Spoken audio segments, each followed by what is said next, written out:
Hi hello friends. அதிர்ஷ்டங்கிறத பற்றி நான் உங்களுக்கு ஒரு குட்டி கதை சொல்ல போகிறேன். எதையுமே நம்ம எனக்கு இது அதிர்ஷ்டம் இல்லை அப்படின்னு நம்ம அவாய்ட் பண்ணக்கூடாது. அதுலேயும் நமக்கு ஒரு அதிர்ஷ்டம் நமக்கு ஒளிஞ்சிருக்குங்கிறது இந்த கதை உங்களுக்கு சொல்லணும். ஒரு பெரிய பணக்காரர் இருந்தார். அவர்கிட்ட 1,00,00,000 ரூபா மதிப்புள்ள கார் ஒன்று அவர் வச்சுருந்தார்.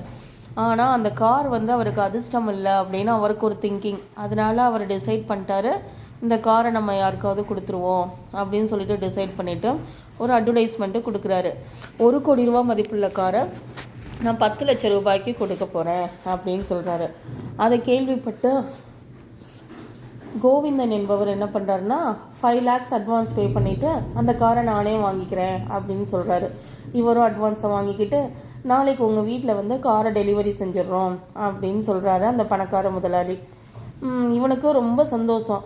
1,00,00,000 ரூபா மதிப்புள்ள கார் 10 லட்ச ரூபாய்க்கு கிடைக்குதே அப்படின்ட்டு. அவர் என்ன நினைக்கிறாரு, அதிர்ஷ்டம் இல்லாத கார் தானே, போகட்டும், நமக்கு 10 லட்ச ரூபாய் கிடைச்சதே லாபம்னு அவர் நினைக்கிறாரு. ஆனால் நான் அடுத்த நாள் கோவிந்தன் வீட்டுக்கு காரை டெலிவரி செய்ய வரும்போது அந்த கார் பெரிய ஆக்சிடெண்ட் ஆகி ரொம்ப டேமேஜ் ஆயிடுது. கார் அதனால் சரியான நேரத்துக்கு டெலிவரி செய்யப்படலை. உடனே கோவிந்தன் கேட்குறாரு, கார் எங்கங்கும்போது இந்த மாதிரி டெலிவரி செய்ய வரும்போது கார் ஆக்சிடெண்ட் ஆயிடுச்சு, ஸோ அதனால் என்னால் டெலிவரி செய்ய முடியாது அப்படிங்கவும் கோவிந்தன் சொல்கிறாரு, ஒன்றும் பிரச்சனை கிடையாது, கார் இல்லாட்டினா பரவாயில்ல, நான் கொடுத்த அட்வான்ஸ் அமௌண்ட் 5 லட்ச ரூபாயை திருப்பி கொடுங்க அப்படின்னு சொல்லி கேட்குறாரு. அதற்கு அந்த பணக்காரர் சொல்கிறாரு, நோ அதையும் என்னால் கொடுக்க முடியாது, ஏன்னா ஆக்சிடெண்ட் ஆனதில் என்னோடய டிரைவருக்கு ரொம்ப அடிபட்டு போயிடுச்சு, அவரோட ஹாஸ்பிட்டல் ட்ரீட்மெண்ட்டுக்கு நான் அந்த பணத்தை பயன்படுத்திக்கிட்டேன் அப்படின்னு சொல்கிறாரு. அப்படியா, ஒன்றும் பிரச்சனை கிடையாது, எனக்கு அந்த டேமேஜ் ஆன காரை கொண்டு எங்கள் வீட்டில் கொடுத்துருங்க எங்கிட்ட அப்படின்னு சொல்கிறாரு. டேமேஜ் ஆன காரை வாங்கி நீ என்ன செய்ய போகிற அப்படின்னு கேட்கும்போது, நல்லபடியாக இருந்த காரோட ஃபோட்டோ ஒன்று எங்கிட்ட இருக்குல்ல, அது போதும் எனக்கு, அதுவே எனக்கு அதிர்ஷ்டமான காராக தான் இருக்கும், நான் பார்த்துக்கிறேன், நீங்கள் ஒரு டேமேஜ் ஆன காரை கொண்டு எங்கள் வீட்டில் விட்டுருங்க அப்படின்னு சொல்லவும், இவரும் அதே மாதிரி டேமேஜ் ஆன ஆக்சிடெண்ட் ஆன காரை கொண்டு போய் கோவிந்தனோட வீட்டில் கொண்டு போய் விட்டுடுறாங்க. கோவிந்தன் என்ன செய்கிறாருன்னா, 1 லட்சம் குலுக்கல் பரிசு நான் அறிவிச்சிருக்கேன், 1 லட்ச ரூபா குலுக்கல் சீட்டு எங்கிட்ட போட்டுறவங்களுக்கு 1,00,00,000 ரூபா மதிப்புள்ள கார் பரிசு, யாராவது ஒருவருக்கு கார் பரிசு அப்படின்னு சொல்கிறாரு. எல்லாரும் போட்டி போட்டுக்கிட்டு அந்த குலுக்கல் சீட்டில் கலந்துக்கிறாங்க. கலந்து இவருக்கும் ஒரு அமௌண்ட்டு கிடைக்கிதுன்னு வச்சுக்கோங்களேன். ஒரு 2-3 மாதங்கள் கழித்து கோவிந்தனை அந்த பணக்காரர் சந்திக்கிறார்.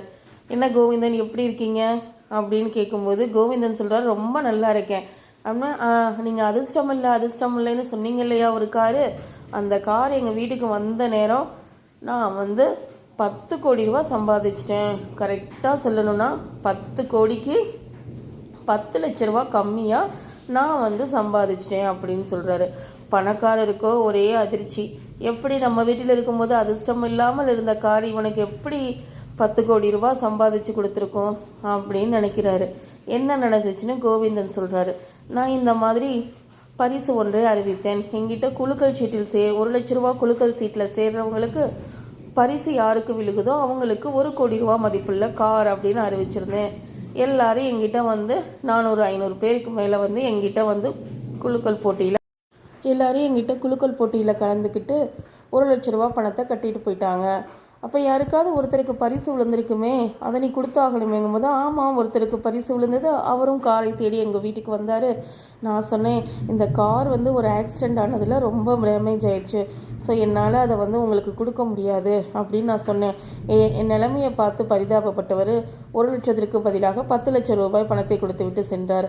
ஸோ எனக்கு கிட்டத்தட்ட 10 கோடி ரூபாய்க்கு 10 லட்சம் குறைவாக நான் சம்பாதித்து வந்தேன். இந்த கார் எங்கள் வீட்டுக்கு வந்ததில் நான் பெரிய கோடீஸ்வரனாக மாறிவிட்டேன்னு அந்த குலுக்கல் கோவிந்தன் சொல்கிறாரு. ஸோ எந்த பொருளும் நமக்கு அதிர்ஷ்டம் இல்லைன்னா நம்ம நினைக்கக்கூடாது. நம்மளுடைய ஆட்டிடியூடு, நம்மளுடைய புத்திசாலித்தனம் எப்படி இருக்கோ அதை வச்சு நாம் எல்லாமே நமக்கு அதிர்ஷ்டம்தான். உங்களுக்கு இந்த ஸ்டோரி பிடிச்சிருந்துச்சுன்னா லைக் பண்ணுங்கள், ஷேர் பண்ணுங்கள், சப்ஸ்கிரைப் பண்ணுங்கள்.